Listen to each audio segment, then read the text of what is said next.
İyulun 23-də Cəbrayıl rayonunun Həsənli kəndi ərazisində mina partlayış hadisəsi baş verib. Nəticədə rayonun Qumlaq kənd sakini Şəmilov Elşən traktorla yer şumlayarkən xəsarət alıb.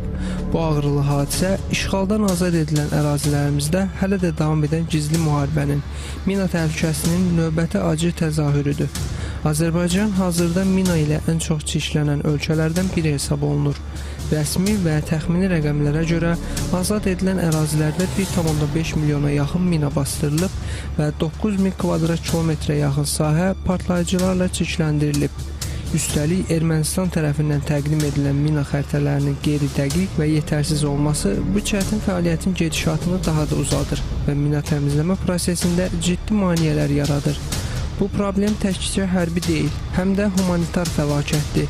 Çünki mina təhlükəsi insanların həyatını, sağlamlığını və gələcəyini hədəf alır. Nəzərə alsaq, işğaldan azad edilmiş ərazilər mürəkkəb relyefə və sıx bir bitki örtüyünə malikdir. Bu kimi çətin keçilən sahələrdə fəaliyyət humanitar mina təmizləmə əməliyyatlarının daha da mürəkkəbləşdirən əsas amillərdəndir. Ölkəmizin üzləşdiyi mina təhlükəsi insanların həyat və sağlamlığı, ətraf mühit, bərpa işləri, eləcə də böyük qayıdış proqramının icrası üçün əsas maneələrdən biridir. Mina təhlükəsi təkcə təhlükəsizlik məsələsi deyil. Bu humanitar, sosial, iqtisadi və ekoloji inkişafın qarşısında duran əsas maneələrdən biridir. Hazırda mina təmizləmə əməliyyatları dövlət səviyyəsində prioritet istiqamət kimi müəyyən edilib.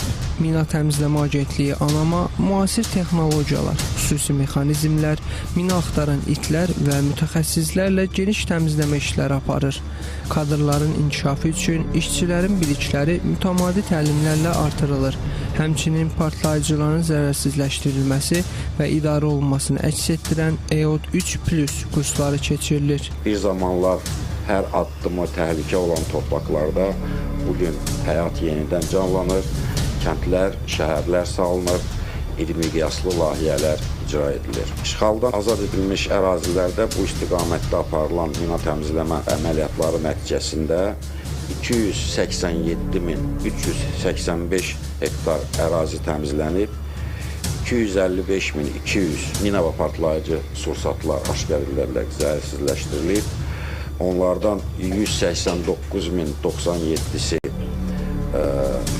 partlanmış hərbi sursat, müharibənin partlayıcı qalıqları, 42.235 ədəd piyadə əleyhinə mina, 23.868 ədəd tank əleyhinə mina olmuşdur. 2024-cü ilin aprel ayından Qazax rayonunun azad olunan hissələrində də sərhəd mühafizəsi üçün mina təmizləmə işlərinə başlanılıb. 2025-ci ildən isə Nazirlər Kabinetinin planı ilə yaşayış yerlərinin təmizlənməsi fəaliyyəti icra olunur. Əməliyyatlarda 357,4 hektar ərazi təmizlənib. 154 piyada və 146 tank əleyhinə mina, eləcə də 62 digər partlayıcı sursat tapılaraq zərərsizləşdirilib. Cavid İmaməliyev, Real.